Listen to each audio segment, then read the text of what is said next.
Welcome to You, Me, Empathy, a safe place for leading with your heart. Hey, thanks for being here. You, Me, Empathy is the official podcast of the Feely Human Collective, a collaborative mental health community designed to empower each of us to grow our capacity for empathy, vulnerability, and emotional wayfinding.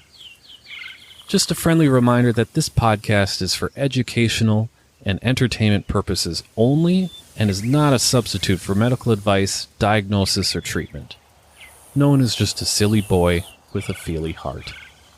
You can support the show by leaving a review in Apple Podcasts, following us on social media at Yumi Empathy and Feely Human, and joining the Feely Human Collective community at feelyhuman.co.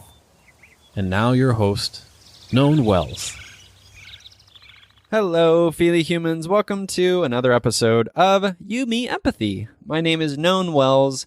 This is episode 157 on Faunabelle and the things that connect us with Juanita Benedicto and Nicola Allan.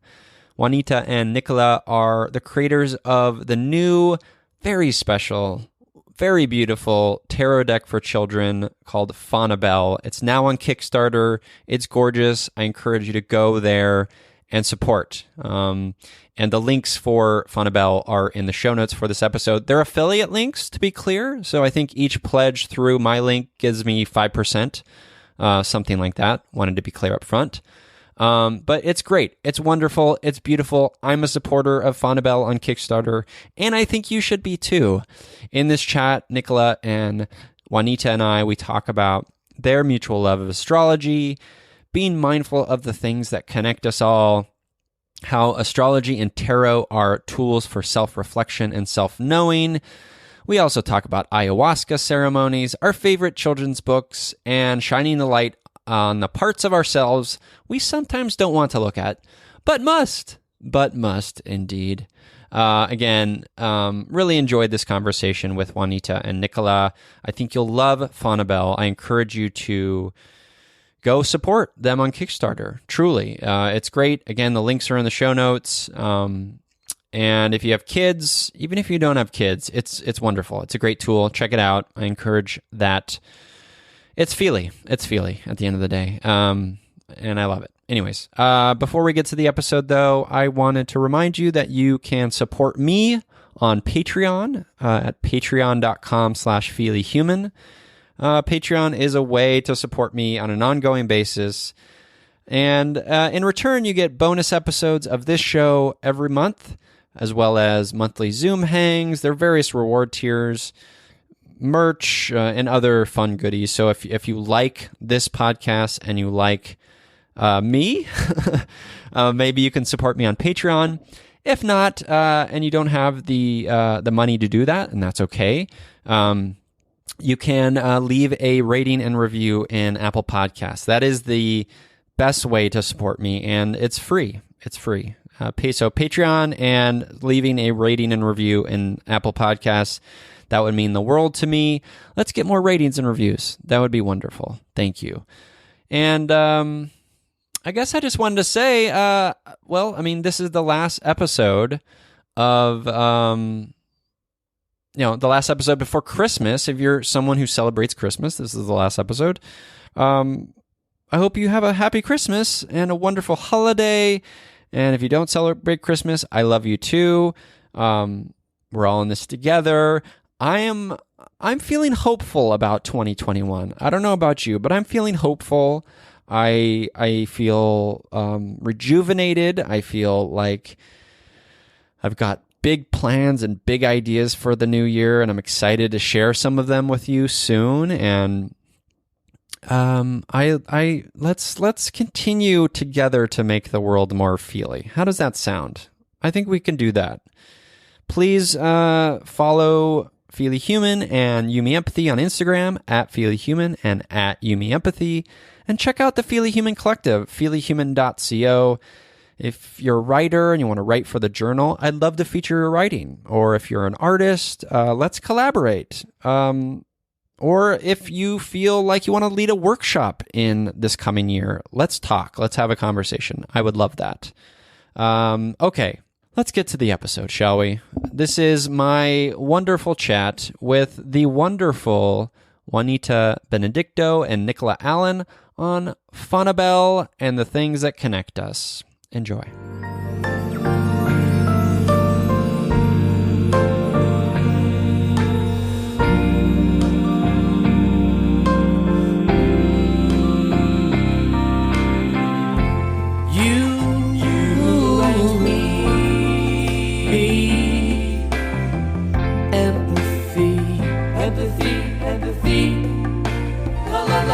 La la la la, you,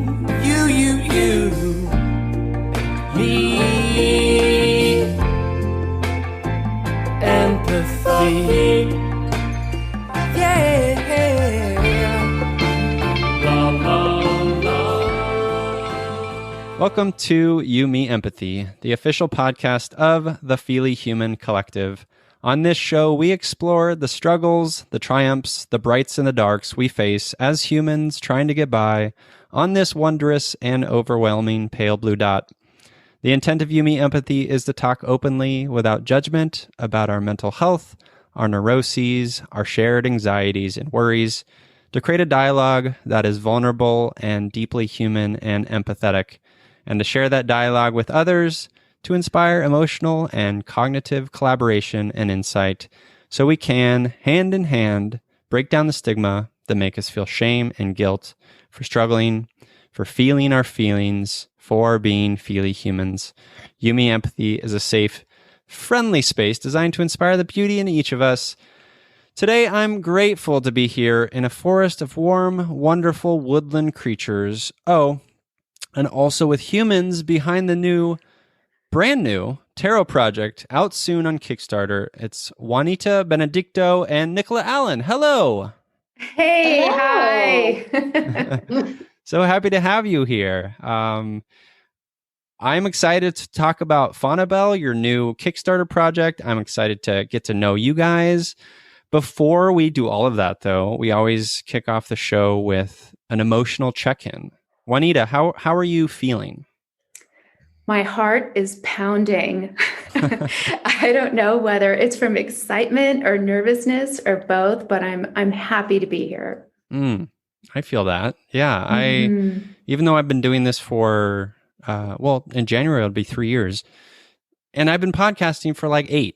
So, you'd think I wouldn't be nervous, but I'm always a little anxious before every chat because it's I think it's probably a little excitement, it's anticipation, it's all of that stuff. So I'm there with you. How about you, Nicola? Yeah, pretty similar. Yeah. And we're recording this with some interesting energetic stuff flying around from the eclipse this week. So I think I'm picking up a bit of that as well. Okay, all right. And you both are in Mexico, is that right? We are. Are you in the same town or are you separate areas? No, we're in the same town, San Miguel de Allende. Nice. And how long have you guys known each other? When did you guys meet? Let's tell that story. I Go think for it's it, Juanita. yeah. Well, we met at a coffee shop over astrology, just to talk about astrology. But then we saw each other again with our dogs, and our dogs really liked each other a lot. So we started doing doggy dates so they could run and play with each other in a soccer field. And that was last March, right? Or February, March, around that time. Yeah, it was, probably about March. That's right. Yeah, so I didn't go anywhere except to this soccer field to see Nicola and her dog Poppy. And that was about all the human contact I had other than Zoom calls. And that's when we started to really get to know one another. What was the, this is for you maybe, Nicola, like what was like the initial draw to Juanita? Like why do you think you guys have connected over this project? We just share really similar interests. So we're both really nerdy astrology lovers. So we'd meet, we'd talk about the transits and how they were affecting us on a personal and on a collective level. We have the dogs in common. And yeah, I don't know, we just vibed. It was really easy. It feels like I've known Juanita forever. And I think we met in person probably October 2019 for the first time. And we'd connected prior to that over the internet. We met on Instagram. And yeah, just it was just such a nice way to deal with what was happening in the world back in March and then through the rest of the summer. And yeah. I love that. Super easy. I love yeah, go ahead, Juanita. I'd like to add in that I think we were brought together. Elizabeth Gilbert talks about ideas, disembodied ideas, just kind of floating around, waiting for their human to manifest them in the real world. That's her version of creativity. And other people have talked about this too. Tom Waits, for instance, talks about capturing songs that already exist. And so I think that Faunabelle, the creative spirit that wanted to come through in this tarot project was just waiting at that soccer field for us two to show up every day.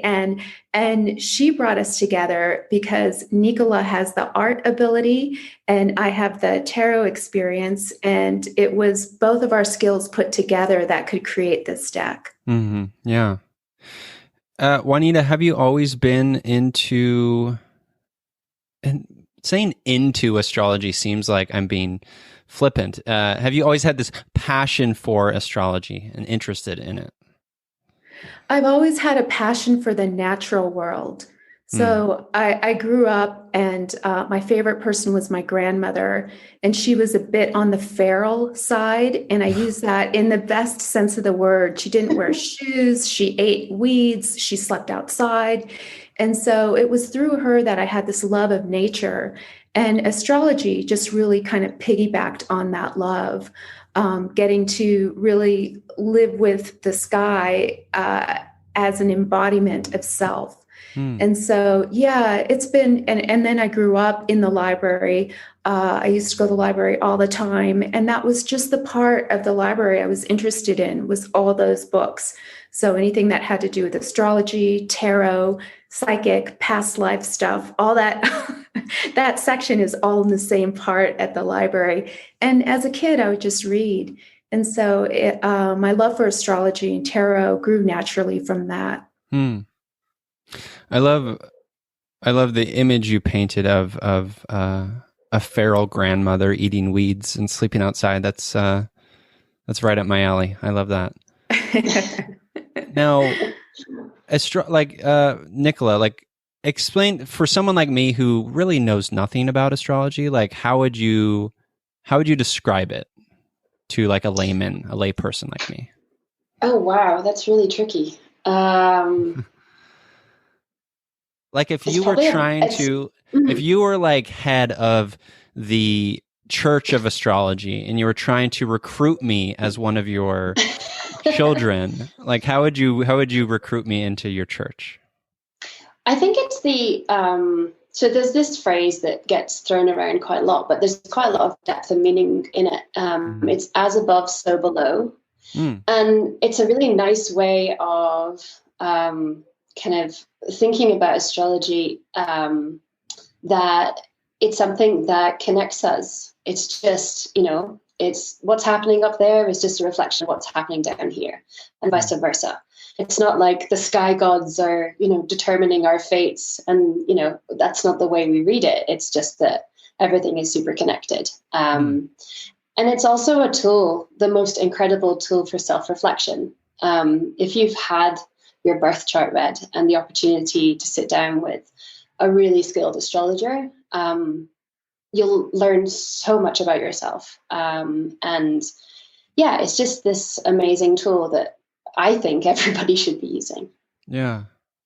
No, I think so too. I say that I don't know much, and I don't, but I think it's such a beautiful thing that we humans can find these tools or different lenses with which to try to understand ourselves and the world. And I am all for a lens, that connects us, that allows us to have like the hopefulness. It feels very hopeful to me. Like, am I wrong about that?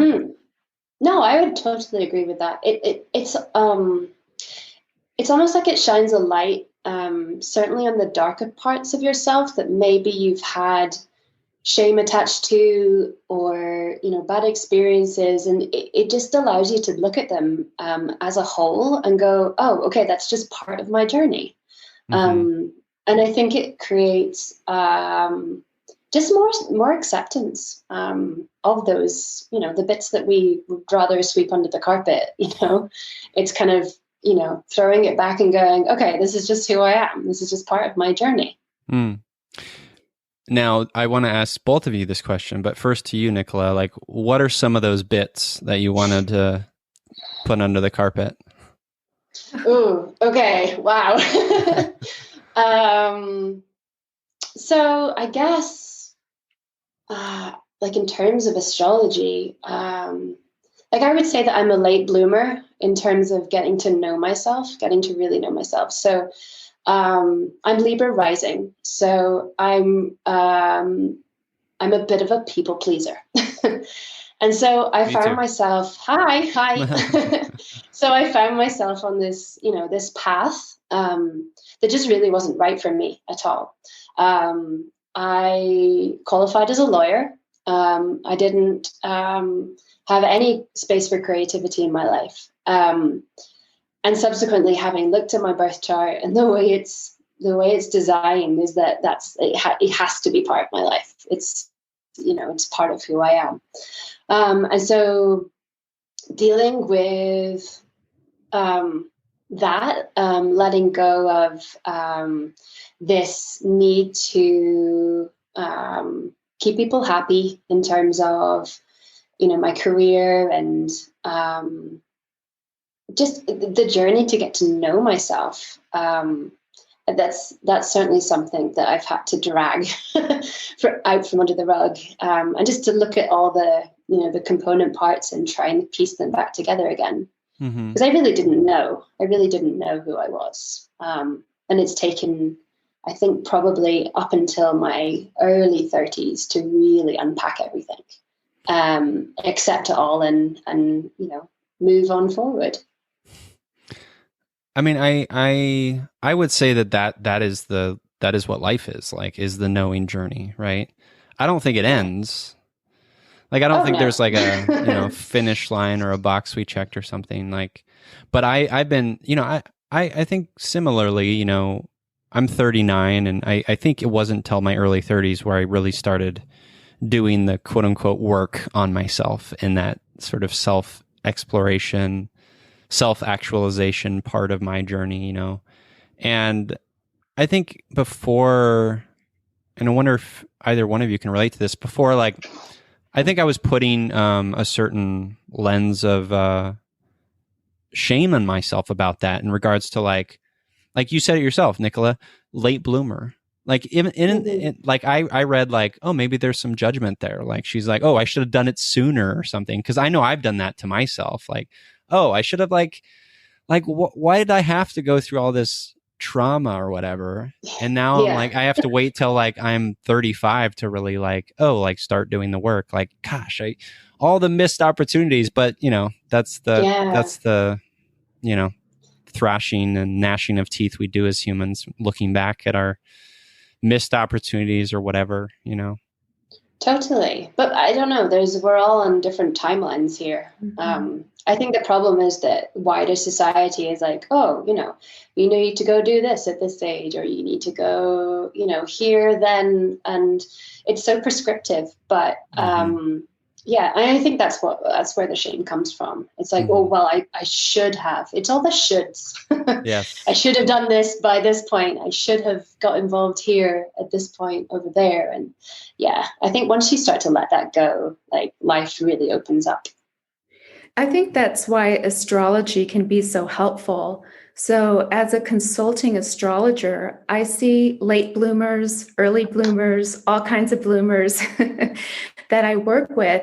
And my thumbnail description of astrology is that when you were born, the planets were in a certain place in the sky. And it's as if that's your cosmic fingerprint. And now, as the planets continue to move, they have a dance with those natal placements. There's a certain resonance that happens when an outer planet hits one of your natal planets. And the symbolism of that planet gets played out in your life. So when I work with clients, what the reason astrology can be so helpful is because it contextualizes the cycle that they're in. And we can say, wow, for the past year, you've been really hit hard in this area of your life. But the goal of this transit that you're in right now is to achieve this thing, or for you to feel this thing, or to authenticate, or to step up into responsibility, depending on what planets are being activated in the chart. And so I think as we continue living and growing and evolving, we're always trying on new skins and shedding old skins. And that's what astrology is so helpful for in talking about those cycles with people. Yeah, I mean, it seems like another language to kind of interpret the stuff, the human experience, right? Absolutely. Mm-hmm. Yeah.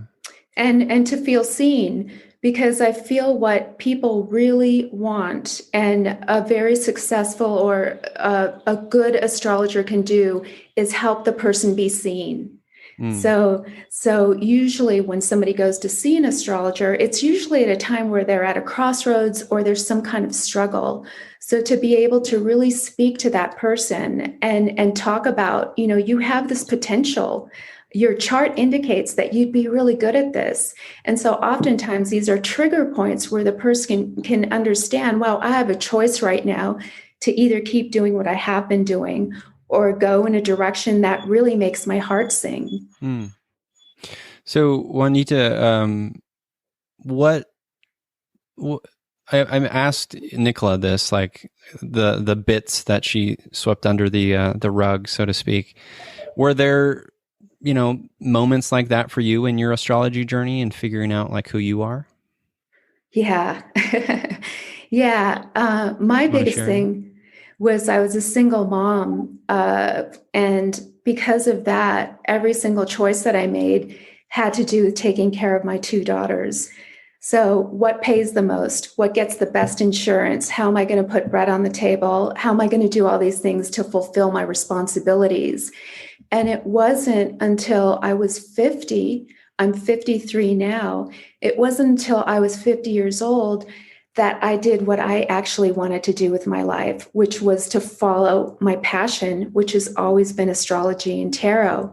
So I did the whole mom thing. I did the whole librarian thing. I worked as an academic, and it wasn't until I had released responsibility for my daughters that I was finally able to feel like now it's my turn to do what I want to do. How does that feel? Amazing. Really, really good. Really good. Yeah, because I figured, we don't know how long we're going to live. We don't know if we've got 2 years, 20 years. We have no idea. And to just put yourself in this shoebox where you're able to pay your bills, but you're not really excited about your work. Life is too precious for that. So to be able to do what I've always wanted to be doing, even though it's a huge risk, is so worth it. And I'm so glad I met Nicola to now work on this tarot deck with her. Yeah, I love that you guys connected, because it is like, there's a thing I say a lot on this show is like, we grow in connection with others.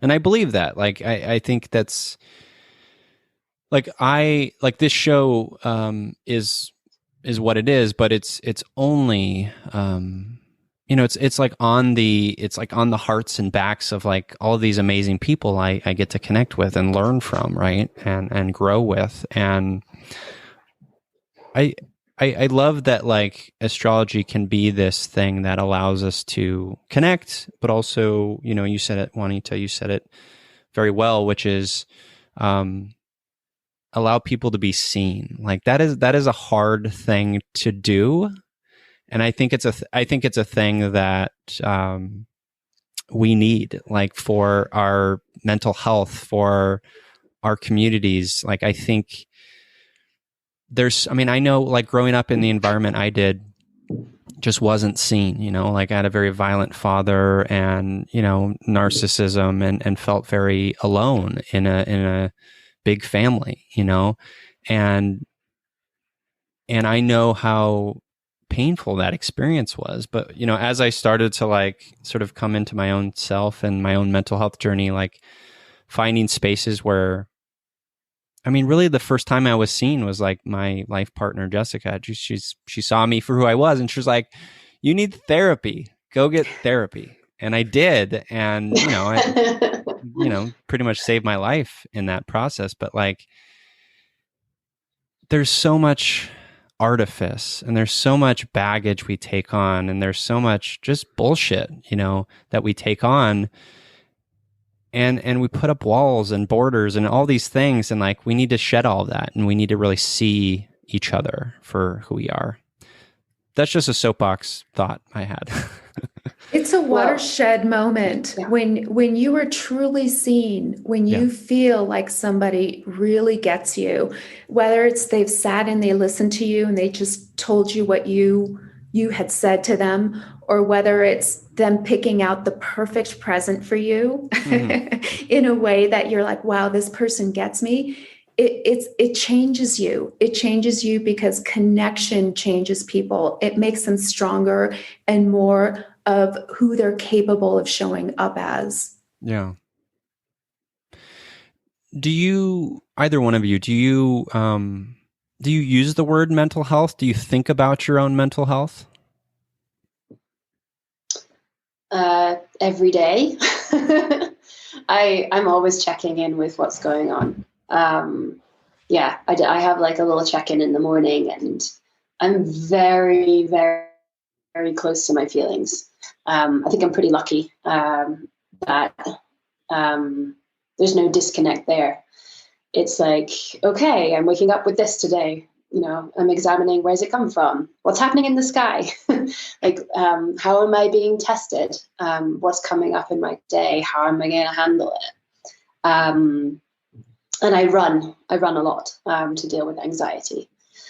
Just clears my head, creates the endorphins, and, it sets me up for the day. Pretty much every morning, me and my dog go running. So, nice. Yeah. Definitely, that's a yes from me. Yeah, I was a psych major when I went to school, and I always thought I would work in psychology. And now I get to do it with astrology. A lot of the work that I do with people, there's a lot of thinking of mental health and where's this person coming from. Like you, I grew up in a violent home, and there's a lot of repercussions when that happens and when you're not seen as a child. And so it's been a long journey of a lot of self-work. 10 years of running. I think running is really therapeutic. Also a huge time of doing ayahuasca, which was the way that I worked with my internal states and the demons that were living inside of me. And so, I think mental health is profound. And the more I study about it, because I'm still reading books, psychology books, Jungian books, the more I study and read about it, the more I realize that all of us at some point in our lives need healing. We all do. You cannot get through life unscathed. So it's just finding the tools and the people and the connectivity that work for you that can help you going on that healing process. Yeah, absolutely. Ayahuasca. I mean, I can't let that one go. Oh, yeah. Where'd you do that? In Mexico? Absolutely. No, I did it in Peru. Oh, okay. So yeah, I did it in Peru several times, and then I lived at a Buddhist meditation retreat center in the California Redwoods, Northern California, and I found a circle there to practice with. And for a solid 6 years, that was my practice was working with ayahuasca, and only in a very reverent manner as a pathway for my own healing. Yeah. Mm-hmm. Yeah. Mm-hmm. I only ask because I'm curious about it. I'm interested in it. I've recently experimented with psilocybin, and I have major depression, so I've been trying to try psilocybin for like microdosing psilocybin, stuff like that. Mm-hmm. And I think psychedelics are part of the future of psychology. Like that's just what I believe and think. And I also love that, like, maybe like ayahuasca, it does have this, I don't know, it feels very old, and it feels almost like a part of us in some weird ways. I don't know if that makes sense. It does. I look at it as spiritual technology. And the way that it works for many people, including myself, is that you're taken back to the time of trauma or wherever you might have split from yourself. And you're back there, and you're seeing how the patterns lay down in your processing, and how you carry that with you. And at that moment, you're able to reintegrate that shattered self back into your psyche.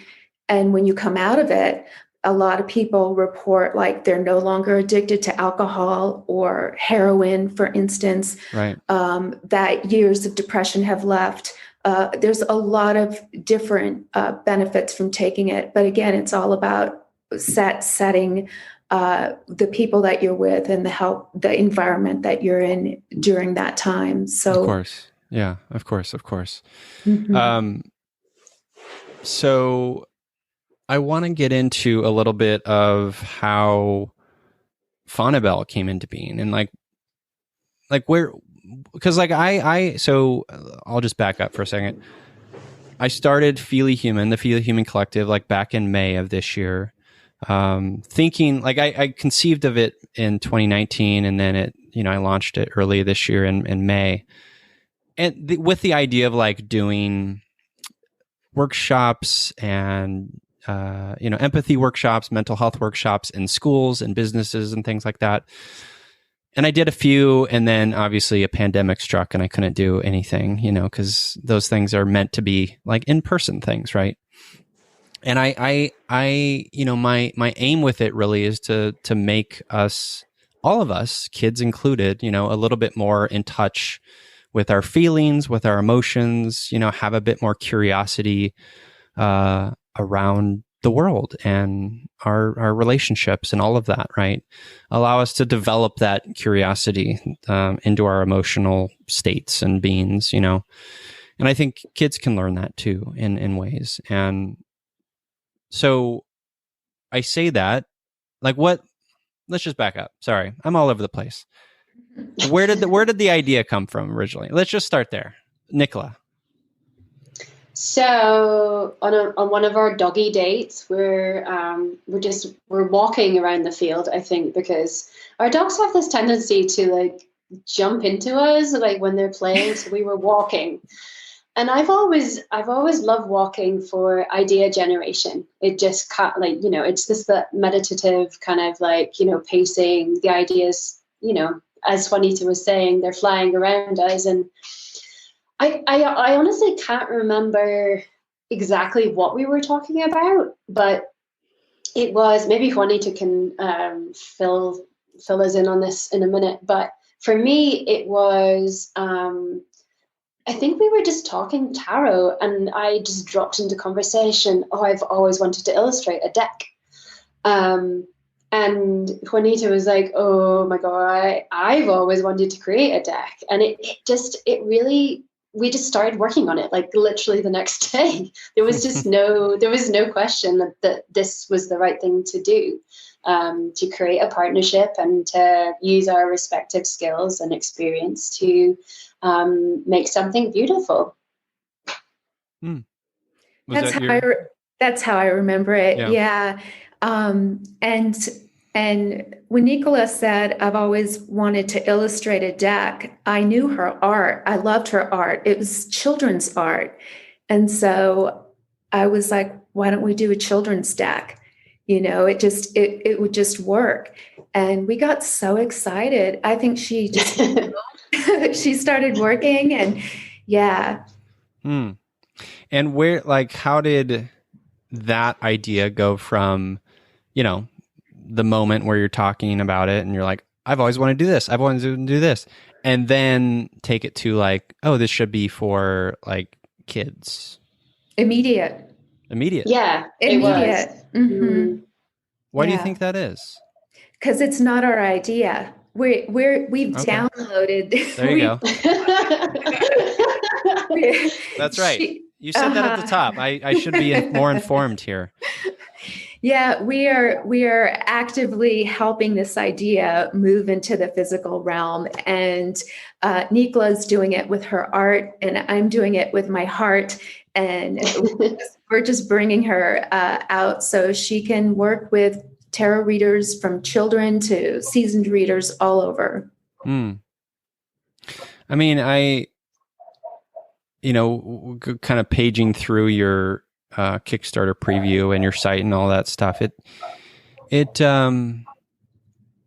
feels very warm and welcoming, and it feels like the art, Nicola, is like very soft, and like I just want to like, I don't know, I want to like play with them. It's very inviting, and at the same time, like I know, and maybe I'm wrong about this, like I wonder if you guys have had this conversation. Like I have felt, coming from a place of like raised in a, Judeo-Christian environment, raised in, conservative Southern California, there being almost like maybe even a stigma around things like tarot. Have you guys thought about that perspective? Yeah, that's what I was raised in. Yeah. Tarot is the devil's work, and you can go to hell for that. Right. So, but it's so beautiful. And as we're working with the deck, if you pull the cards, it's like Pema Chodron for children. It's just kindness, compassion, self-compassion.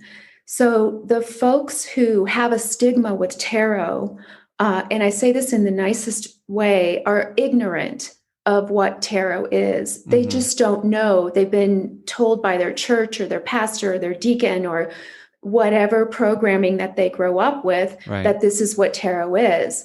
But until you actually work with tarot and you pull for yourself and it becomes a friend, you don't know the depth of the medicine that the tarot holds. And so to be able to put it in children's hands and have them start using it is, in my mind, very beautiful. And I would encourage anybody who's anti-tarot to just pick up the deck or go to our Instagram, because the deck doesn't exist yet. Go to and just read the words, look at the artwork, and how could something like this be evil? Yeah, no, I mean, I bring it up because I've been thinking about what empathy looks like in a world that seems very divided, right?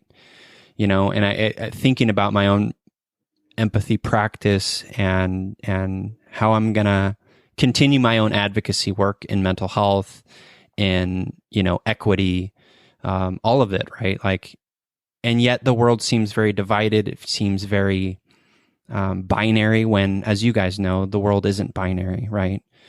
The magic is in the gray, and the magic is in the mess of the middle, right? All of that, and so, I bring it up because I think I wanted that response, that beautiful response.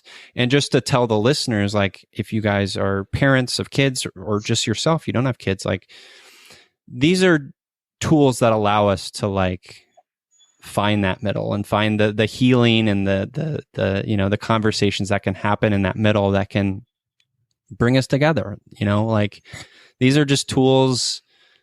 I mean, not just tools. These are tools that allow us to heal and to connect and to grow they're not like tools of Skeletor or whatever, right? They're like magical tools. That's what they are, right? They are. And unless you're Skeletor, and we'll be using it for Skeletor purposes, it's really, what do you need? So I'll give you an example. Let's say that I'm having a difficult time with my daughter, right? Like, we're just butting heads, not seeing eye to eye. And I really want to repair that relationship. I don't want to butt heads with her because I love her. Well, I can pull a card. I can say, what do I need to know right now that will help me move in the right direction so that I can love her and she can love me? And I pull a card, and 1 out of 78 cards, something shows up that really, really nourishes me, that really helps me. It's like a friend putting their hand on your back and saying, listen, have you thought about this? Have you seen it from this perspective? And so that's what tarot is for me. Yeah, I love that. Yeah, I mean, I think that's everything is seeing things anew, because we get so trapped, right? We have these walls up. We think we got things figured out. We get, bogged down in our routines or whatever it may be. Like, I just think like so much healing comes from just like stepping back and seeing the wide spectrum, the tapestry of like this human experience, as opposed to, I mean, I do it myself. Like, we just get caught in these paths that seem narrow, and then we're not getting all the nourishment of like the whole perspective, right? Mm-hmm. Yeah, we get stuck in loops, like in our minds, just the same questions keep coming up, and we can overthink ourselves into a frenzy. And sometimes it's important just to step back and shine a bit of light. And tarot, for me, it's just this, again, like a tool for self-reflection. You get 1 of 78 cards, or you pull a couple, and you read the messages together, and it just creates it creates a different perspective, as Juanita was saying. Yeah. And you apply this to kids.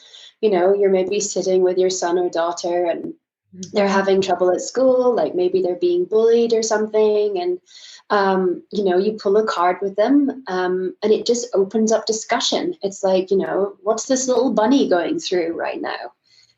Do you see yourself in this little bunny and his experience and his journey? So, it's friendly. It's a friendly way to talk about things that are difficult.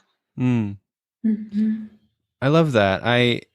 Because as I was listening to you, Nicola, I was imagining, sometimes parents don't have the words, right? They don't have like the answers, right? Exactly. And, so bringing a card into play, as a tool or as a means to like keep the conversation going, as opposed to like just not knowing what to say, and then that's it, right? And then you feel like a little bit kind of left out. Yeah, because then the focus... It's almost like the deck is...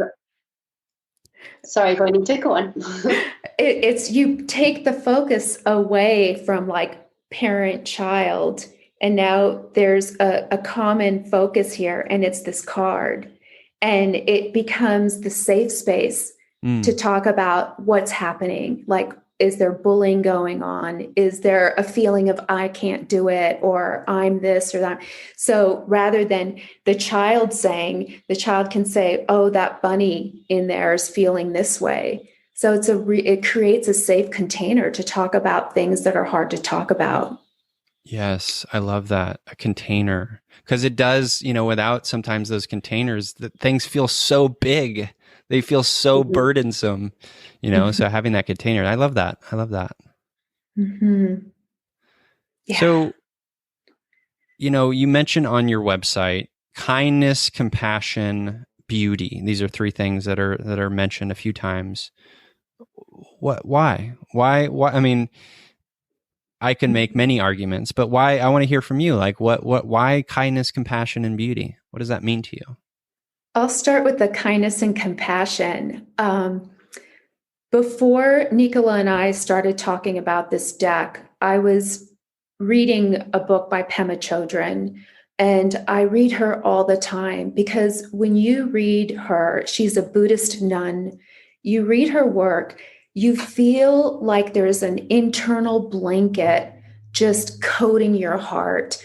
It is such palpable sweetness and gentleness.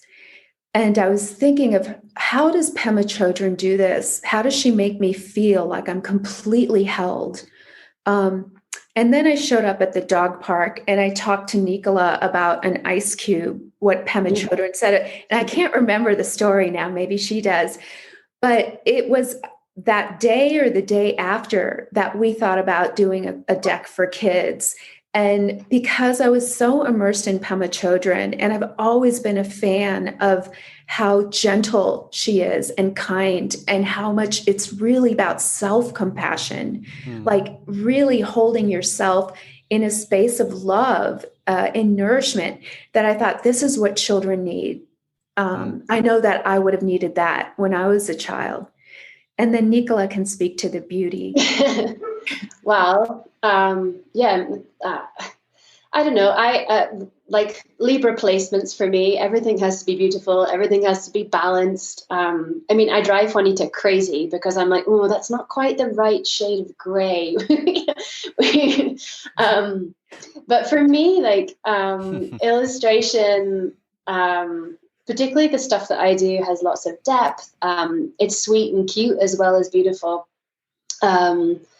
And like, I just think about myself as a kid. Actually, even as an adult, I'm pretty picture book obsessed. Like, I just love poring over pages of illustration and picking out the little details and, the characters, like, can I empathize with them? I don't know, for me, everything should be as beautiful. I hear that. So Juanita mentioned Pema Chodron. Nicola, who are some of your influences? Oliver Jeffers. Oh, I love him. I met him once. He's amazing. Oh yeah, he's such a great guy. He's so connected to the world, to the collective. His illustration, his storytelling is just insane. It's he's way up there for me. And then actually, I was just on your website before we started, and I saw that you interviewed Lisa Congdon earlier this year. She is a huge influence of mine. When I was still working as a lawyer, like slaving away in a corporate environment, I just read her blog, like cover to cover, and I was so interested in her journey and how she turned things around at a later stage in life. And she's a huge influence for me and taking the steps that I've taken. Lisa's wonderful. She's such a genuine just like I mean, I'll say it off air, but like her and I are working on a secret project together, and her just generous amazing. Spirit. She's wonderful. I love her. Yeah.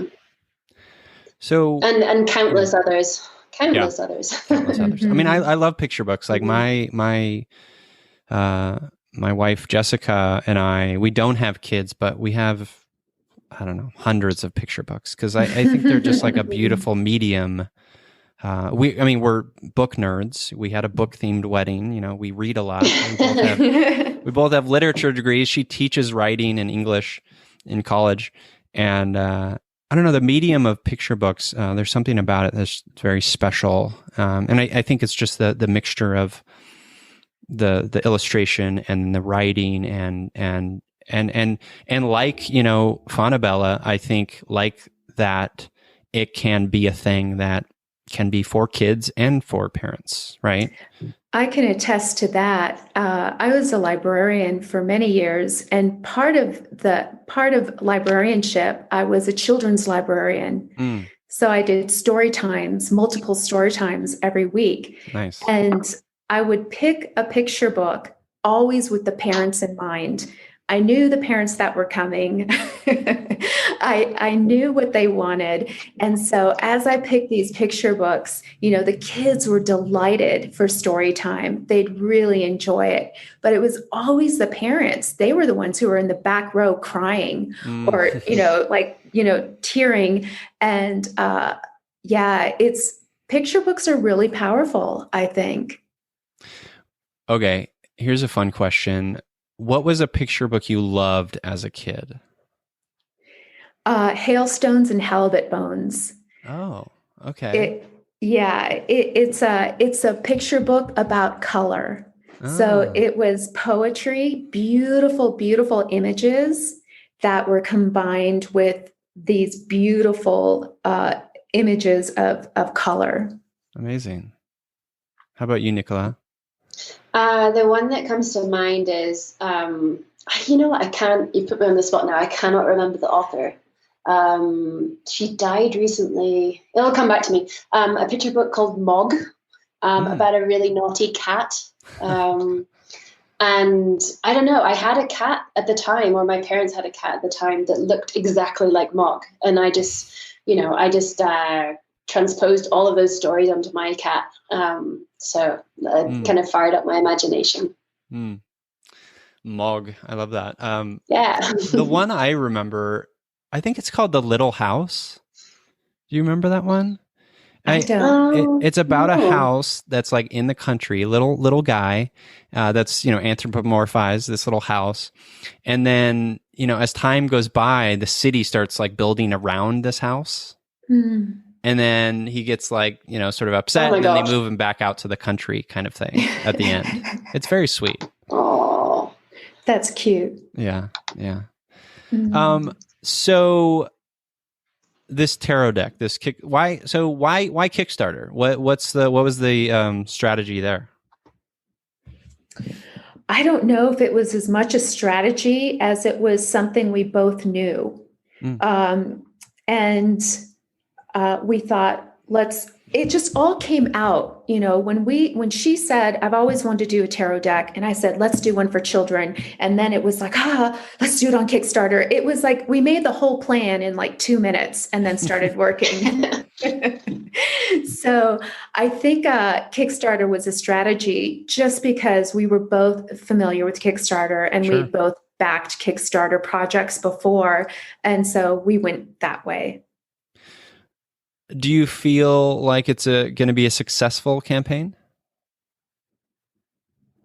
There's a gut feeling that I've certainly had right from the outset, just because we did initially, although we initially were like, yes, let's go Kickstarter, we did backtrack a bit and consider approaching publishers, just, you know, to help us along with the process. And I don't know, I just kept coming back to, no, we should just do this ourselves. We can do it ourselves. Like, you know, there's no reason why we can't do it ourselves. And so, yeah, just coming back to that feeling, really, it's not a thought, it's a feeling. Yeah. A gut feeling that I've just, you know, I've stuck to right from the outset. And I'm sure Juanita feels the same way. But yeah, it's, I feel like it's the right time and place for this. And I think hopefully if enough people know that it exists, it'll do really well, because I think it's, you know, landing or arriving in the world at a time when we probably really need it. I think so. And I think that's ultimately what drew me, obviously Juanita reached out to me, and I think it's wonderful. I do think it's a thing that is needed, and another beautiful tool that we can use as humans. And I just think that like there's a lot lacking in the space of, early childhood emotional development. Right. Yeah. Yeah. There's one of the cards, I think it's the hanged possum.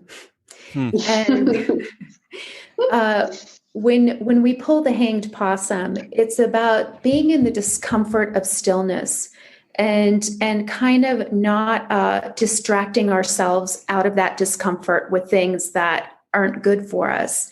And I know when we posted that card on Instagram, somebody commented, if only I would have known how to think about this when I was a child, because kids escape so early on. I can't think of the word right now, but they just escape out of whatever uncomfortable feeling there is. Yeah. And if we can learn how to just stay with the discomfort and express ourselves, that it's really a healthy response. So I feel like a lot of these cards are so much more deeper than they appear. The images are gorgeous and they're sweet and they're gentle. But when you look at the messages of these cards, there's some real teeth to them. Nice teeth. Nice, gentle teeth. Gentle teeth. I love that. And what about the name Faunabelle? Like what does that mean? It was another thing where we were just throwing up every single name we could think of. Pixie Belle, Faunabelle, just all these different names. We had a really long list. And then finally, one of us suggested Faunabelle, and both of us were like, yes, we'll go with it. And that's been another wonderful thing about this collaboration. Like we said in the beginning, we don't really know one another. We met maybe a year ago on Instagram or however we met. And we've been in each other's lives since March, every single day, working on this deck. And the harmony and the collaboration that has happened has been so amazing. And I feel really lucky that it's been just this harmonious collaboration between us. Everything is like, yes, let's do it. Yes, that's a great idea. Or if I have a comment, Nicola's so gracious in receiving that, and likewise. So it's been a really wonderful collaboration. Mm. Yeah, there's been like a really obvious flow to the whole thing. Like, if we were struggling, and we were struggling on a name, we had such a long list of stuff and nothing was really sitting. We just parked it like the hanged possum. We just, put a pin in it. We let our feelings flow, and we came back to it when it felt right. So, it's just been, it feels like there is some magic involved just because it's been so straightforward. And it feels like there's something, the spirit of the deck is definitely flowing through both of us. And there's been planetary magic involved as well. So, oh yeah, that's true. I work with planetary magic, and every single Friday on Venus's day, on Venus's hour, at Venus's altar that I've created in my home, I do a petition to Venus. Venus helps us with peace, collaboration, unity, harmony, love, all these kinds of things. And even before I started working with Nicola, I was working with Venus to send me my true partner. And then she shows up and this partnership happened. And my petition to Venus is that our collaboration throughout, in and out, is harmonious.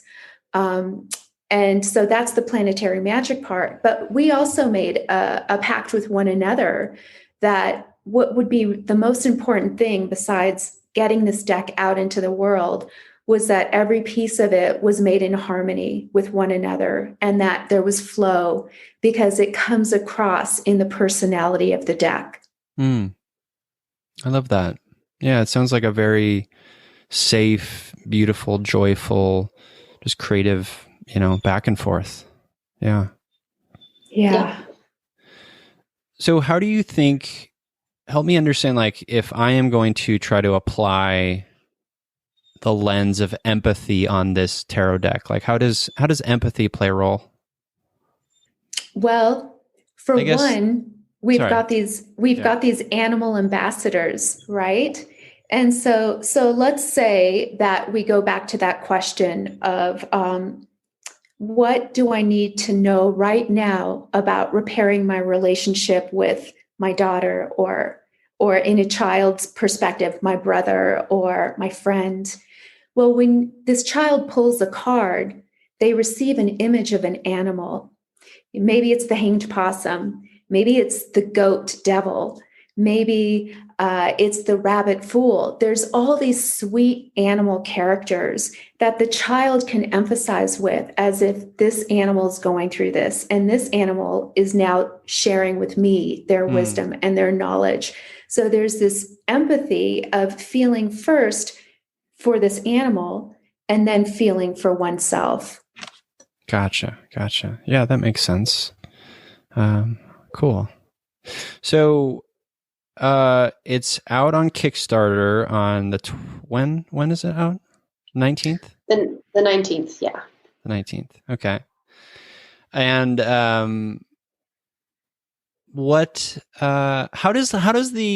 are you guys going to tackle the the actual materials piece of it, like the tarot deck? Like, how does that work? Yeah. I mean, I'm so fascinated because I think tarot is an interesting space, and I think of what I'm trying to do in the world, and I'm thinking of more physical, tangible products and stuff. So I think on those terms, how does that work? How are you guys doing that part of it? Well, as Nicola has been busily illustrating, I've been in contact with numerous people on pricing decks for printing, and all different ways that we can present the decks, with foil on it, with beautiful colored sides. It's going to be a larger size than normal tarot decks. So I've been working with different people on printing, and then there's also rewards associated with this. So there's a handbag, there's little pins, there's a whole bunch of things. I'm drawing a blank right now, but I've been pricing out those rewards and the printing.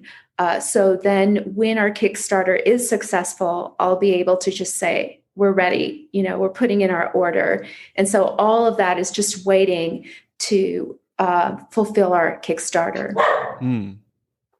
And does are you mindful of that? You guys have this connection, you have this great collaboration back and forth. Are you thinking, you want to kind of extend that to the people you work with in terms of the printing and the, all of that stuff as well? Yeah, there've been a few people on Fiverr that we've worked with for bits and pieces here and there. And we just want, people that have a high vibe, that really feel like they fit with our project. And so we've been really cognizant of all along the way, how's the communication? Are they easy to talk to? Are they responsive? Are they in? So we want every single piece of this, all the hands touching it, to really have this empathetic, compassionate kindness about them. And the manufacturers that we have chosen, it's been like a felt thing. It's just this feels like the right person to go with. They're saying all the right things, or it's less about the price is right, or the materials or the shipping cost or whatever. It's just been oh no, this feels like the right person to get involved with this project. Yeah, totally. And in terms of promotion and stuff, obviously coming on this podcast, what else are you folks doing?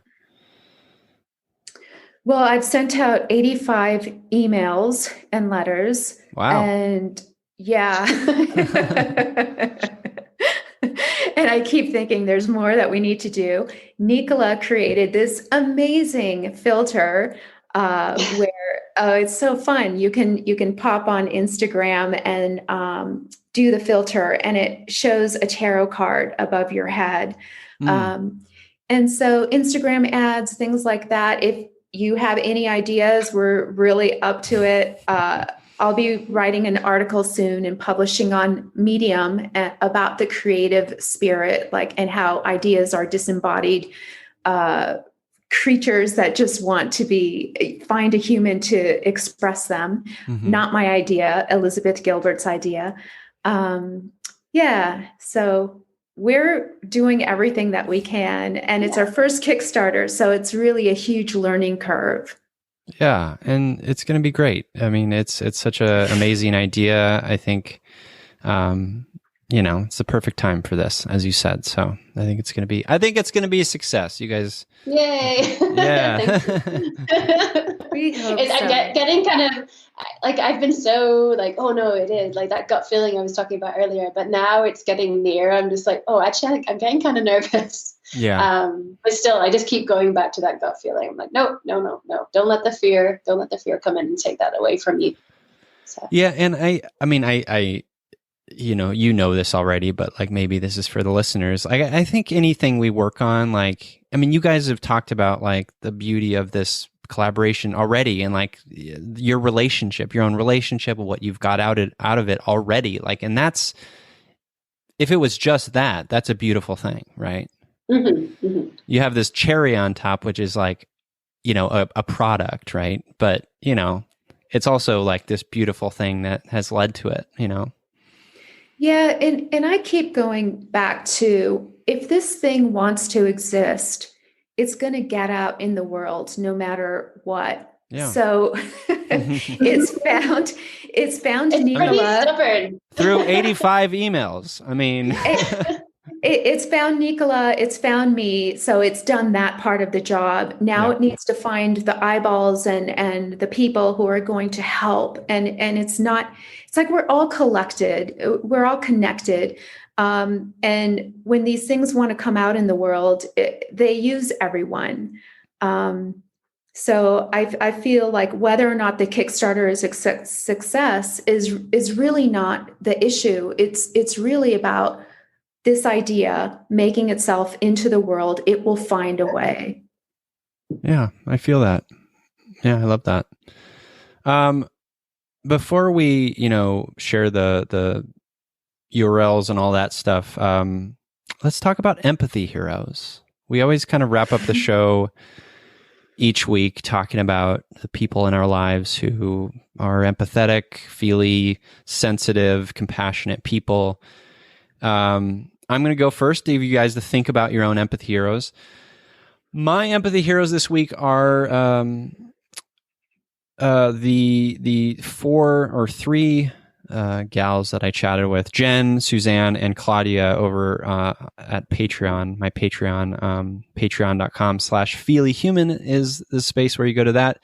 We had a Zoom chat. I guess this was a week or a week and a half ago, something like that. I mentioned it before.